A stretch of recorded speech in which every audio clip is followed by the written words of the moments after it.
ఈరోజు మా అబ్బాయి మంగోలియన్ ఘీ చికెన్ ఫ్రై చేస్తూ ఉన్నాడండి.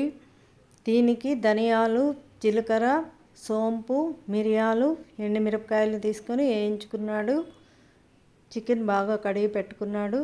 తర్వాత ఎర్రగడ్డలు కట్ చేసుకొని కొత్తిమీర, పుదీనా, తెల్లగడ్డలు, అల్లం వెల్లుల్లి పేస్టు,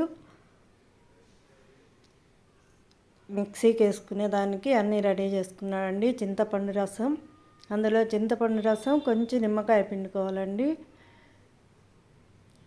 చింతపండు వడకట్టుకోవాలి, పులుసులు లేకుండా బాగా పేస్ట్ లాగా చేసుకొని ఆ పేస్ట్ని చికెన్లో వేసుకోవాలండి.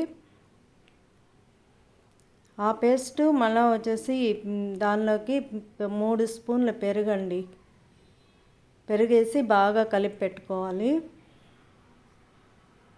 ఇలా కలుపుకోవాలన్నమాట. బాగా నానిన తర్వాత పోపు పెట్టుకోవాలి. ఎర్రగడ్డలు వేయించుకొని దానిలో ఈ ఊరబెట్టుకున్న చికెన్ ముక్కల్ని వేసి డీప్ ఫ్రై చేసుకునేదేనండి, వేయించుకునేదే.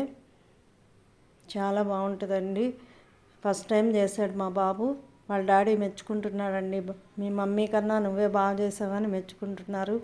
చాలా చాలా బాగుందండి. మీరు ట్రై చేయండి.